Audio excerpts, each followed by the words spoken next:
Accucare Physical Therapy and Sports Medicine in Brick, New Jersey offers a state-of-the-art facility with all the best and current treatments.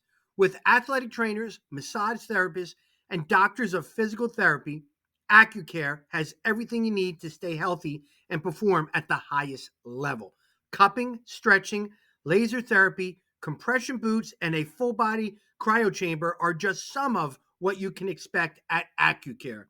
Check out their website and social media links in my bio. No prescription is needed to see them. So call them today and start feeling and performing at your best. Again, thank you to Accucare for sponsoring the Shore Football Report.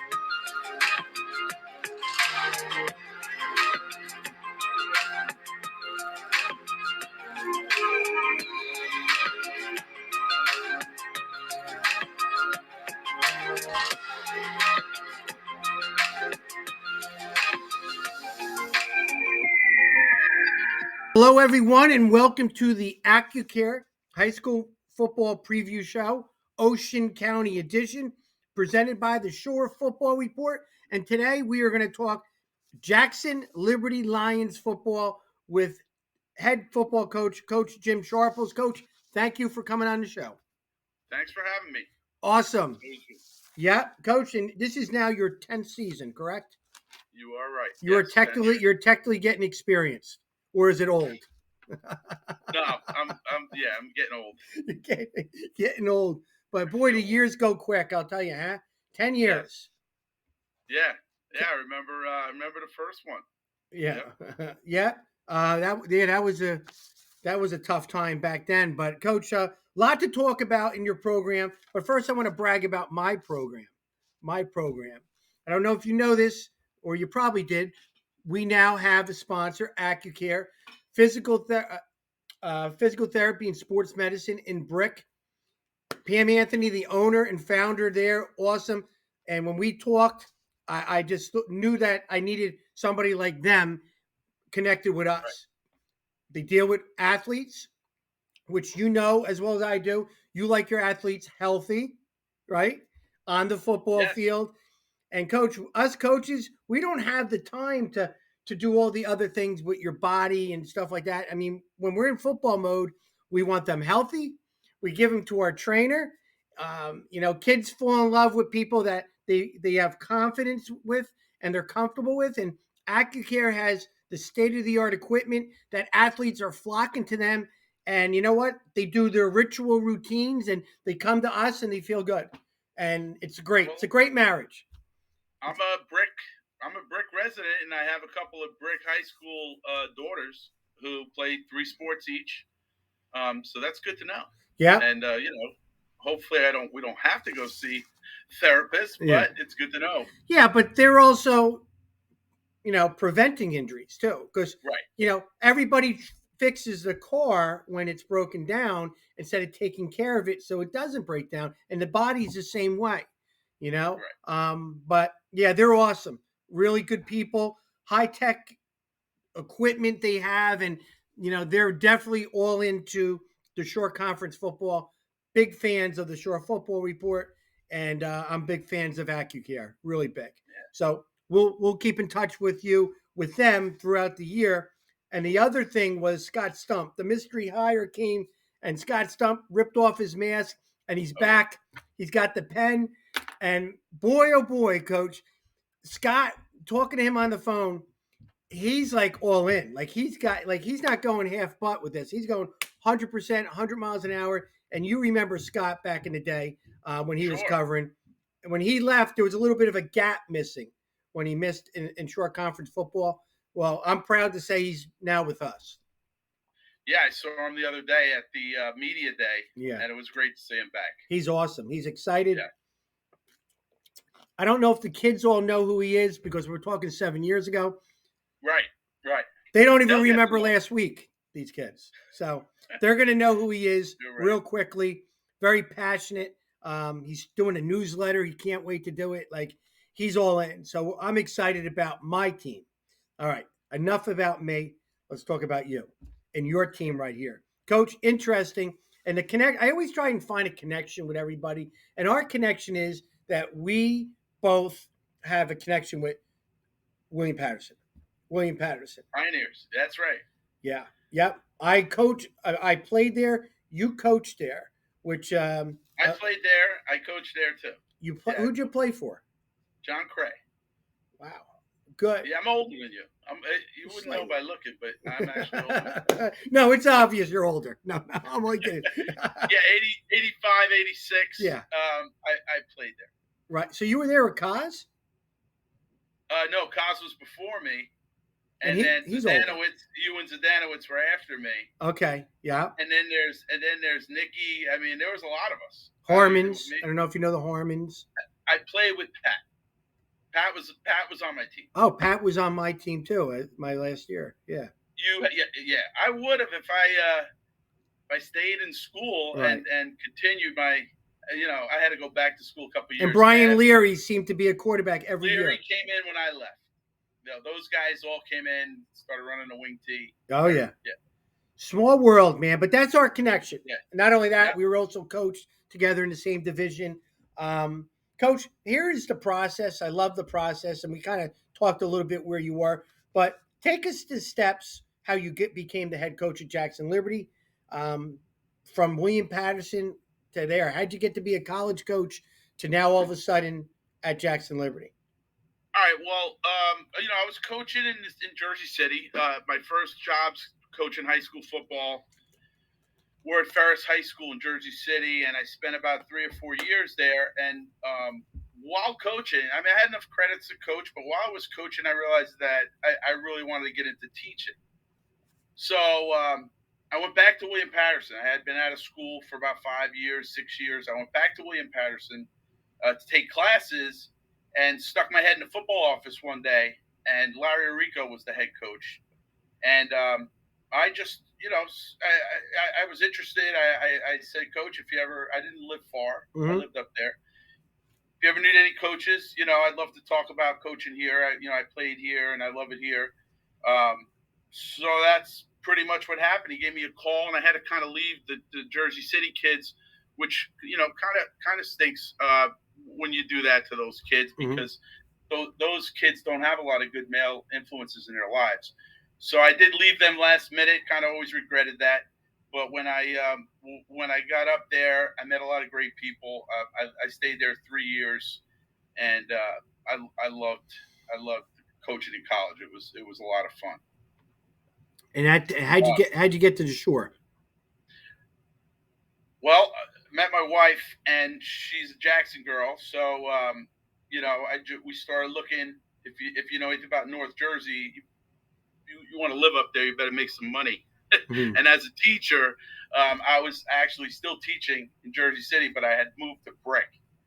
So just so happens, I'm driving past a construction site one day. It's Jackson Liberty being built, and I get an interview at the middle school a couple of weeks later, and then somehow I make a phone call, talk to the athletic director, Ralph Coretta, and then next thing you know, I meet Tim Osborne before the school even opened. He was putting together a freshman, sophomore only team, and he added me right to his staff. Wow. And I was with him right up until he passed. Mm-hmm. And then, that's how I stepped in to that job, right from Tim. Who know Tim, you knew Tim well. Yeah, Tim was a good friend of mine. Yeah. Yeah, and and it was tragic. So that's really it. I don't know if I ever would have had the chance to break into the short. I wasn't a short conference guy. I was a Hudson County guy. Yeah. I used to tell people, Warren Wolf and Al Sainer. Those are Hudson County guys Yeah. too. But no, none of those guys want to hear it. Vic Caboo. They're all from up where I'm from. Mm-hmm. But down here, I didn't really know anyone, and fortunately, Tim took me in sight unseen, and we had a great friendship, and I loved working for him. Yeah, so it kind of fell in your lap, so to speak. Yes. I mean, you did a great job with. I mean, it was a lot of it was a tough time for the kids, and you became the head coach, and you had a really with the morning of the program with the kids, and you did a really nice job transitioning the kids to trying to back as best they could at normal in the It beginning. it wasn't only the football players; it was the entire school. Yeah. That guy was a big part of the start of that school in 2006. Yeah. So yeah, it was tough, and kids are resilient, probably more so than us adults. Yeah. But yeah, it was a tough time. Yep, and now leads us to you. This is going into your 10th season, Right. which kind of is the average stay is 4 years. I think it is, but high school head football coaches think of that. No, it really is. There are some programs that go through 3 coaches in 3 years. So Yeah. I think it's important for the kids to know that their coach is going to be there, for them when they take their head off the pillow. So you're there 10 years, which is good because the kids know your program, your routine, and all that stuff, which is very, very important. So great story, coach, with the process. I'm getting really antsy. Are you ready to talk Jackson Liberty football? Yeah, sure. Let's do do it. Coach, no more masks. Back to normal. Back to Thank normal. God. No more COVID, mask, temperature checks. Back to normal. Crazy time the last 2 years. Now that I'm out of coaching, everything's perfect now. It seems like it's crazy. Now I want to go back into coaching. But at the time when I stepped down, it was the middle of COVID. I didn't know what was going to be normal or when it was going to be normal. Let's talk about the kids. They have not in 2 years. So think of that. After their freshman football season was their last off season, they went through a Coach Sharples normal off season. Well, you now been there 10 years. You have to reteach your whole off season to a bunch of guys that have not seen a normal off season workouts. Take us what a normal off season looks like at Jackson Liberty now. Right around December, we hit the weight room. Now our numbers are declining a little bit, and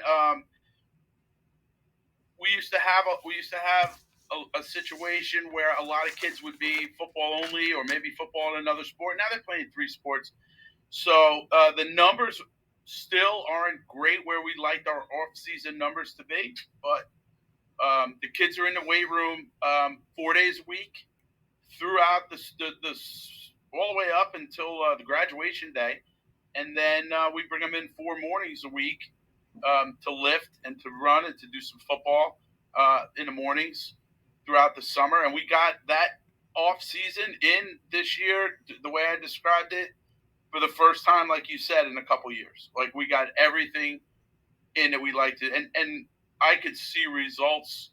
And I'm sure it's conference wide. It's not just in my place, but I see the results. The kids are stronger. We got the boards up in the weight room, and now I'm starting to see names are going up on those boards Good. we haven't touched those boards in 2 years. So you have traditional records that you've been keeping track of. That's good. Right. Good. Yeah. I mean, listen, the last 2 years, injuries, because I think it was contributed to nobody was working out. It's crazy. Now the kids are working out. They're feeling more good about themselves, and they're getting their names on the boards. And a lot of parents just didn't want their kids, in the building. Let's get them in the school. If they're not remote and they're going to school for 3 hours, get them home and keep them safe. Yeah. And that was the mentality. And you're like, you rip that mask off. You're starting to see people have started to come around to, maybe this is behind us. So hopefully that's the case. It was a tough time. I mean, it's hard to argue with people during that too. Yeah, we lived through it. Yeah, well, knock on wood. Knock on wood. Hopefully, no more. Everything is normal and positive in the future, right, Coach? Fingers crossed. All right, Coach. Let's talk about your Jackson Liberty football staff. Okay. So my Jacksonville football staff had some major changes this offseason. We said goodbye to our longtime assistant, and recently he was the offensive coordinator, Gerard O'Donnell, a guy I loved having coach with me, and and Jeff Schmidt, our defensive coordinator. So, middle of the winter, I have no coordinators left, and we start scrambling around, and I put an ad out. I get a guy to answer the ad, and I wind up hiring him and his brother, and Brian Valentine. He's going to be my defensive coordinator. He is a these guys are lifelong Staten Island guys. So they just so happens that they're part of their life where they're leaving that area. They're moving down towards the shore here, and I was lucky enough to grab both of them. Brian's my like I said, my defensive coordinator. He is an intense guy. Mhm. He's They're both from a school called McKee Tech, which is a technical school in Staten Island. They coach tough kids, those kinds of kids, and they felt, like I said, they fell in my lap. They're really good teachers. They're really good guys. They're intense, and so we're gonna roll from there. Dan, Brian's brother, is gonna coach the secondary. Jimmy Lopez, he coached with us the last couple of years. He's a Tom's River East guy, and he's gonna coach the outside linebackers. Jimmy is another guy who's like all about defensive football. He's Mhm. intense. We brought another East Raider. I got three East Raiders on my staff. Alex Menzies. He's another former player from Tom's River East. He's also working in the school, and he's a first year guy, so he's a young guy. Most of my guys are young. And Ryan Azzolini, he's another assistant coach from the past couple of seasons, and he works with mostly my younger guys. He's my physical fitness coach. He's my conditioning coach. He's my stretch guy. So he's on today. He's a track coach, and on the offensive side of the ball, I knew that I was going to take over when Gerard left, Mhm. that the offensive play calling. But I knew as a head coach, and you know this as a head coach, um, it's hard to do everything. When you're dealing with fundraising and parents and administration in the building and athletic, issues that come up. I had to have a couple of guys. So I had two guys that were on the offense for about 4 or 5 years. My O-line coach, Matt Schmidt, who's Jeff's brother, Jeff, who left. Matt's gonna help me coordinate the run game, and on the passing side, my coach who's been with me the longest, which probably is about 6 or 7 years now, is Matt Spader, and he's going to handle my pass game responsibilities as far as offense. So um, I will have my name there as the offensive coordinator, but by no means can I make a move without those two. So the three of us are kind of like sorting through things now, being like a three-headed monster Mhm. kind of thing, and we're going to do it together. So yeah, we'll share the blame, and we'll hopefully share some of the glory. Yes. um, Coach, I love listening to when coaches talk about their coaching staff, and I like to just react to when they talk about different things. And you know, knowing your situation, you fell on Timmy Osborne's lap. You did. Right, right. Do you see something just like this? The Ballantines came in and fell on your lap, just like you fell on Timmy Osborne's lap, and it worked well back then. And you're feeling, the same Yeah, scenario could happen here. I'm hoping that's I never thought of it that way, but it's definitely the case that a year ago I didn't know who these guys were. In fact, as they came to get to know me, I wasn't even sure. You never know what you're gonna. You never met a guy. If it's a short conference guy, I could ask you, hey, do you Mm. know Yeah, Joe? Do you know that? yeah. There was no one I could ask, and everything I went by my gut. Uh, I did most of my interviews and things like that with Brian, and I knew by the second time I talked to him that this is a good guy. This is a real guy, and it reminded me of kind of like the people I grew up with. Hmm. So yeah, they definitely found my lap. Hopefully, it works out great. Coach, to the left is your 2022 football schedule. I want to hear your input as the head coach. And then on the right, we'll talk when you're done briefly about the newly formed Liberty Division. So let's hear about your schedule. So I like the way our schedule looks. We're playing traditionally a couple of teams a little smaller in student size, and I think maybe we could be competitive with some of these teams in the past. We've had modern day when they were great, wound up on our schedule somehow and things like that. So Keensburg is an athletic team. Mm-hmm. We're already looking at them, and we see things on film where they have kids. That can flat out run and catch and throw and athletes, so they're a good test for us. Matawan, we've kind of played them a couple times in the last couple of years, and I think the last game we played might have been 9-7 or very close game. And we played them once at their place, and we're going to get them at our place. Coach Graber's a great coach. When Jeff was with us, we got to get inside Coach Graber's head about what he was thinking and what he does. Really? He's a really smart guy. I mean, Yeah. well, Jeff was his defensive Yes. coordinator, Yeah. and you could see why they were state champs because he's a phenomenal coach. I like to still say you guys, but it's Barnegat. It seems like we've probably besides Lakewood have played Barnegat the most over the years, Mm-hmm. and for some strange reason, it always seems to be down there. It's But always there. I don't know why, but Yeah. but it's a beautiful, beautiful place to play a game, and Friday nights are really special down there. Mm-hmm. So we enjoy the trip. Manchester, a new coach, Tommy Farrell Jr., and a nice young guy, and an intense coach, and what happens when there's a new coach. The school kind of wakes up and gets interested. Mm-hmm. And Mm-hmm. Gerard O'Donnell is down there. He's an assistant, and he's a he's just a great guy to have on your sideline. You know, Maybe not if you're a referee, but you definitely like. I mean, I used to pick his brain all the time. I'm gonna Right. miss not having him, and Coach Farrell's going to be fortunate to have that right next to him. Jackson is Jackson. We play them every year. This year it's at our place.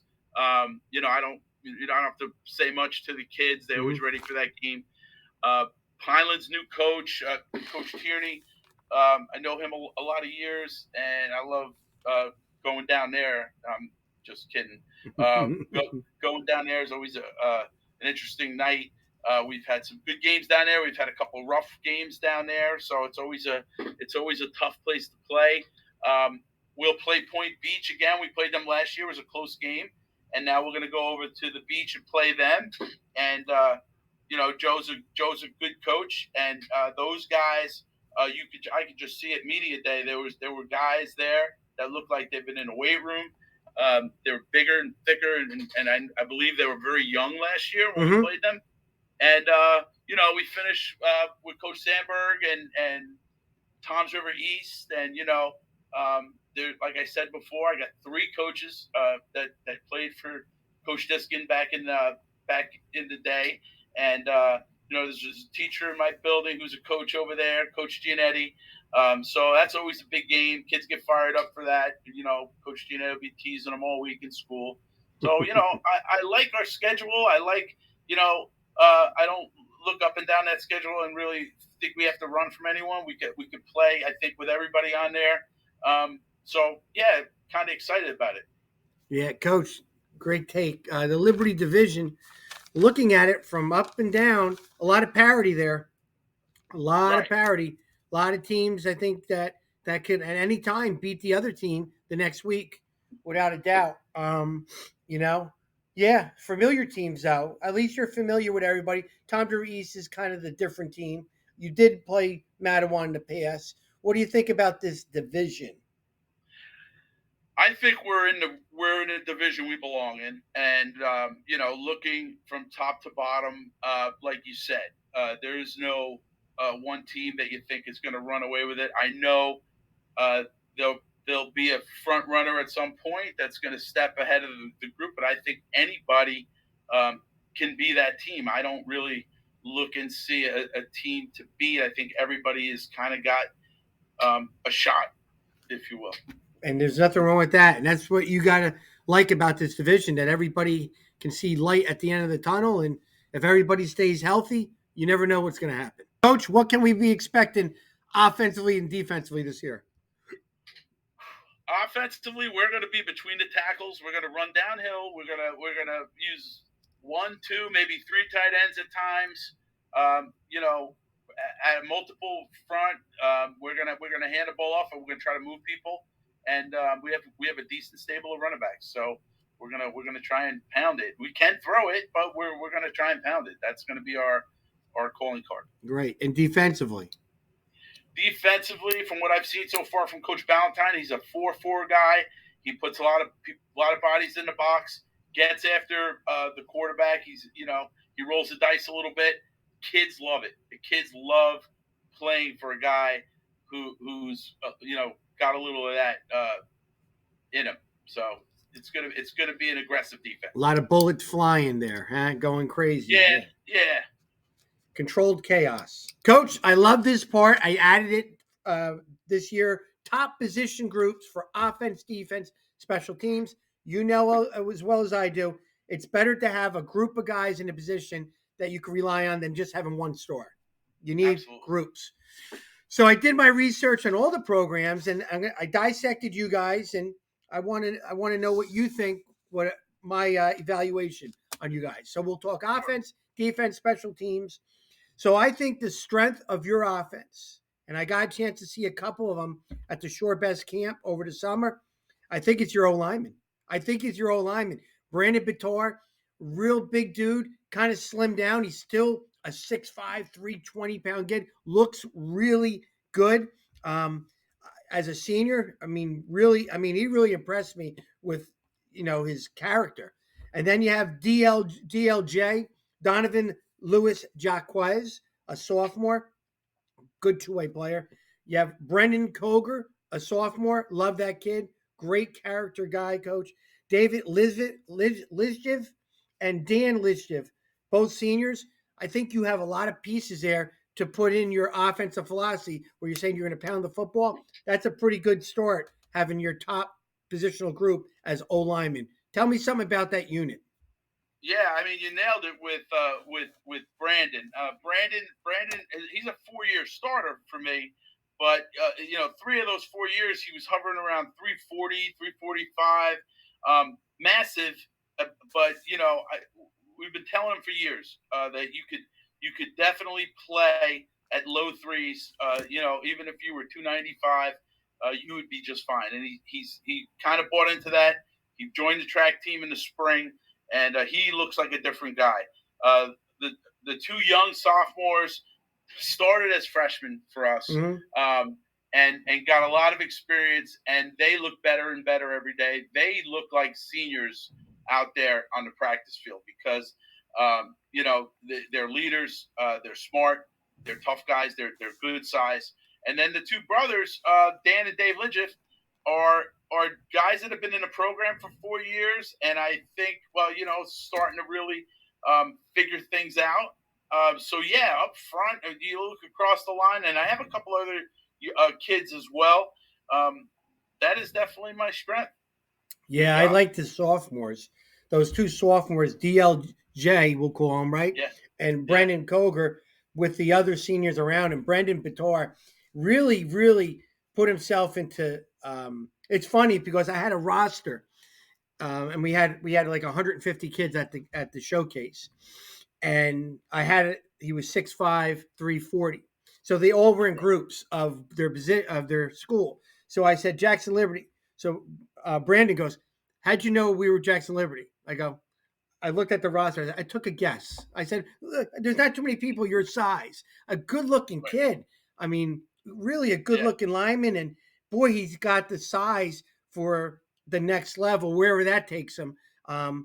And I think he's going to have a big year. That kid, coach, he was working his tail off at that camp. Yeah. Really was. No, he's working hard. He is. Now, D lineman. I think your D line is your strength on your defense. Why? Because those same guys we talked about. I think they're the pulse of your team. I mean, Brandon as the D tackle.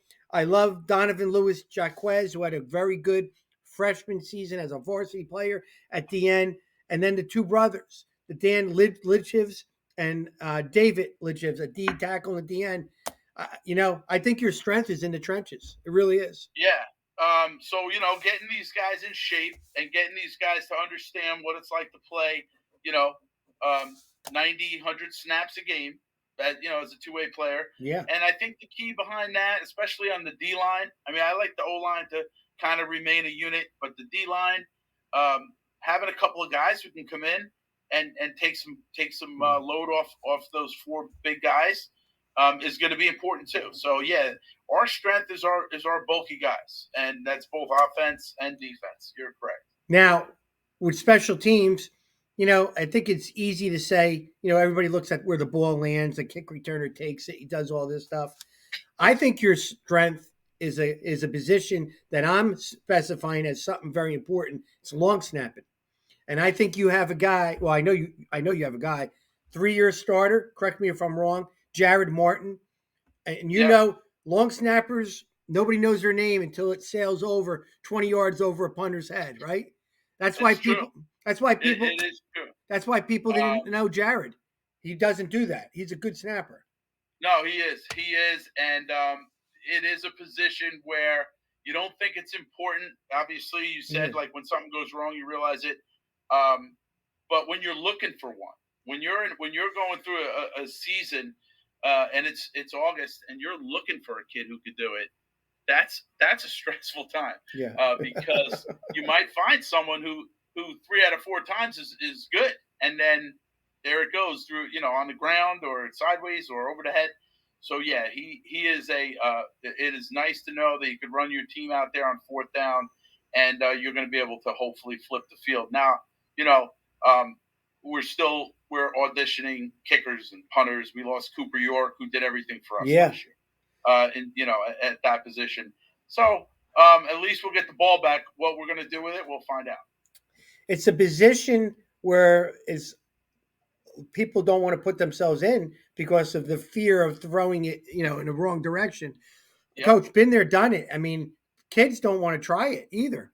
So, No, it's stressful. but look of Clark Harris for Southern Regional in the NFL. Doesn't play a down any other position, just long snaps. He's been there 14 years in the NFL. I'll Yeah. give you a little William Patterson history. Okay, so I played with a guy, Billy Taylor. I don't know if you did. No. Did you play with No. Billy? He came right after me and right before you. And Billy's son, 2 sons, one's in the NFL. He's on the Jet roster, I believe, long snapping. And his other son is at Rutgers, where his oldest boy was a couple years ago. Right. So he's got a Division 1 long snappers. He was our long snapper at Willie P. Wow.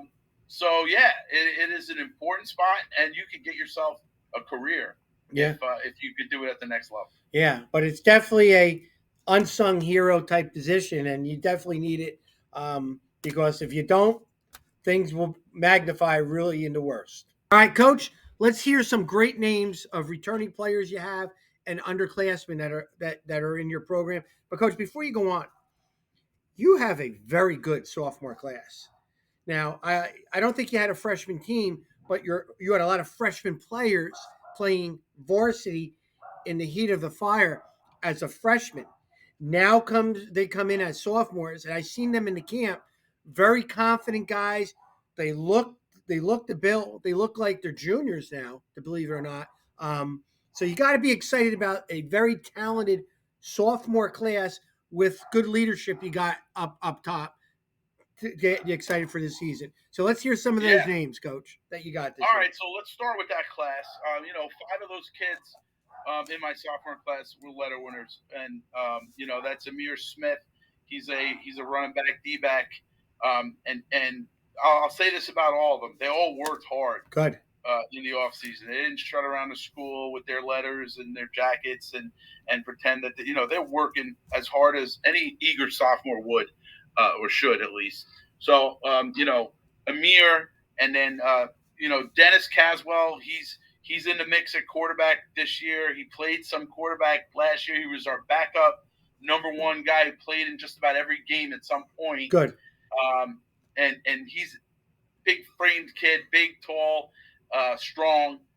Probably the hardest off-season worker in the weight room was Dennis. Yeah, he's got a live And arm. then, yeah, he does have a live arm. Corzique Palms, I told you about him before. He's a linebacker, tight end type of kid. He is a dynamic athlete. I described him before as he looks like he's 18 years old, and he's 14 or 15. And then the two linemen that we spoke of before, Brennan Coger and DLJ, the two of those guys are guys that we're looking to lean on both sides of the ball. That's impressive group. That's impressive group. It is a group, and there's kids behind them, younger kids that are right on track to be major parts of what we're doing this year, next year, and believe it or not, the following year we got them for 3 more, which is unbelievable. Take a sophomore class to supplement them with some senior leadership kids, and that's a good mix. Yeah, and I do have some seniors that that fill that description. Brandon, we talked about before. Batar, he's a 2-way lineman. He's massive. He's a 4-year starter, and probably 3 of those 4 years he was a 2-way starter. Mm-hmm. So he's got a lot of snaps, under his belt. Zach Corrado, 4-year letter winner for us too. He's been running the ball pretty much as 2 full solid seasons as our go-to running back.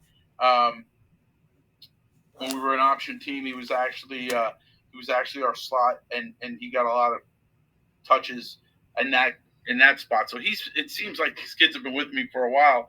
Some of these seniors, and we have a kid who came back to us after taking a year off, or we're really excited about, Ryan Kinsman. He's going to be in the quarterback mix. He's athletic, he's smart, he's tough, and he kind of came out of nowhere, almost like last year with Dallas Weiss. The way we kind of just came to realize that he's not going to play football. I stopped bothering him, stopped asking him, and he came and asked me. So he looks like he's all in, and that's great. Joe Salentano, he's a D-back wide receiver kid for us. He's a senior. I can't say Salentano without thinking about his brother, who was one of the best players I ever coached. He's a star right now at Salisbury, and Joe is big, and Joe's a baller. Like he's a Friday night guy. Like he's all about playing on Friday nights. He's made big plays for us, and we have younger guys that haven't stepped up yet, and we're counting on him. Joey Accordino, he's a running back, and then Theo Wojo-Grasso. He started will linebacker for us last year, and he was a solid player. He was the kind of kid that at the end of the year you look up and he has 80 tackles, and he didn't make a lot of mistakes, and he played hard. Well, he's our Mike backer this year. He's the leader of our defense, and hopefully if those big guys do stuff in front of him like we hope, he's going to be able to run frays. He makes a ton of tackles, and he's a great kid. He's a senior too, and he's so quiet that you don't really realize it, but he's the kind of kid that next year at this time I'll be looking around for his replacement and probably not going to find him. Yeah, Coach, that's a good mix of players. It really is. You got young pups, but they're not really young. It's weird. They play when you get varsity experience. I really believe they mature quicker. I mean, you got sophomores that played the field, and now they're almost like juniors, because you forget that they were only freshmen, with seniors that you're excited about as leaders on and off the field. Great mix. It really is. Yeah, well, you tell a kid what it's going to be like on a Friday night, and it doesn't matter what you tell them until they do it. they don't know. And Yeah. having all those young kids that have done it, and I can only Yeah. foreshadow that they're going to be more and more cool about it as they go further. And hopefully in a couple of years they're going to they're going to be a special group that people are going to remember for a while. You can't prepare a kid for the lights shining, the fans No, screaming, yelling in the division that you're going to be playing, because you're going to have some rowdy places. Pinelands will be rowdy. yeah, Barnegat will be rowdy. I think you're playing East Home, right?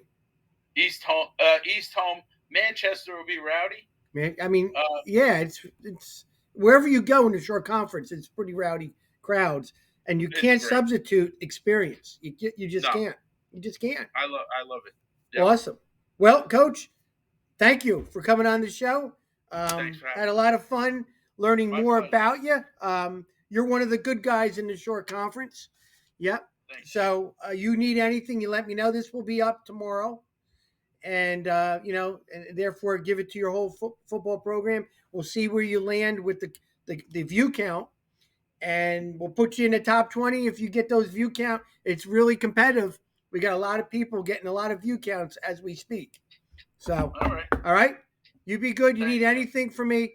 Go Jackson Liberty. All right, now we're going to talk to two Jackson Liberty football players who are excellent football players, and from what I'm hearing, even better people off the field. So I want to first say thanks for coming on the show, and I'm ready to introduce you. Let's do 5 questions, and let's get you guys out of here. Is that okay?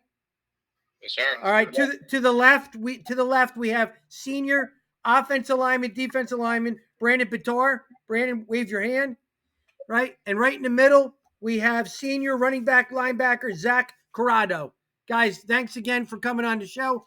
Listen, I did a lot of research in every program, especially yours, and I know everything about your program except 5 questions. After you guys answer these questions, I know it all about you guys. Are you ready? Yes, sounds good. You want to study for them first, the questions? But here we go. First question I need to know: who's the funniest dude in the program? Who's the funniest dude in the program? Zach, you're laughing, so you're going first. Who's the funniest dude in the program? I would say Theo. Theo who? Theo with Tastic Grasso. Okay, what position is he? Linebacker. What year? 2023. And he's pretty funny? Yeah, I would say he's probably the most funny. Brandon's laughing, so I think he's agreeing with you. Is that true? I was going to say the same thing. Pretty funny. Can you make Sharples laugh? I think it's stupid. Depends on the time, yeah. Coach Sharples is tough to make smile. I did it a couple times earlier, but okay. So Theo's your funny guy to team. Duly noted. Number 2, who's the leader of the team? When coaches want a message out, you guys echo it out to your teammates in a group chat. Who's the guys that do that? I would say Brandon. Yeah. I would say Most likely, I just try to stay on top of things like that, just make sure everyone knows. Brandon. But also a whole bunch of the other seniors as well. Okay. That's important that you guys have leadership like that to spread the word through Google Meets. Not TikTok, though, right? No. No, I don't do that stuff either. 3, back to normal. No more mask, no more COVID, no more pods. Tell me how great it was to work out all off season with your teammates. Zach, go first. It felt nice. Like you got the communications going. The friendships are growing. Get to meet a lot of new kids. It's like, I don't know, just something that you're not used to because of the whole COVID. Yeah, Brandon. Well, it felt great to get back in there. It was a lot more energetic than it was last season. Just because of the numbers, we had a whole bunch more kids join now because the COVID's over. So Good. Looking forward to that. Awesome. Number 4, what are expectations in the locker room? Not with the coaches. I know what their expectations are, but what is your expectations of this season? Brandon, go first. A lot of energy in the locker room before games. Make sure everyone's just all locked in, just ready to go. It's the biggest part. Awesome. Zach? I would say nobody giving up, and I say we're coming for the playoffs this year. That's the main goal. I like it. I like that a lot. Last one, and then I know everything about you guys. Tell me, why is it so special to play at Jackson Liberty under Coach Sharples? Zach, you go first. Why it's so special? I would say because nobody wants to go there. It's just everybody thinks it's a joke, and we're here to make a statement. Brandon? It's an underdog team. It's been like that for most of its years in the program. But me and Zach, we've been here since the start of freshman year. We stuck our ground, and I think it's time turn the program around, show them what we're about, I guess. Well, I think you guys have a bunch of players back. I like the players that you're going to put on the field. I like the energy Coach Sharples was giving me during our interview earlier. He's excited. He cares about you guys, and you want to flip the switch and shock a lot of teams. Which if you guys stay healthy, I think you guys have a legitimate shot to do that. You really do. All right. I want to thank you guys for coming on the show. That wasn't too bad. I'm going to keep my sixth question away from you because it's a tough one. No, I'm only kidding. All right. So you guys be good. This will be out tomorrow. Make sure you promote it and try and get as many views as you could. All right. Thank you. All right. Thanks, guys. Go Liberty. See you later. Bye.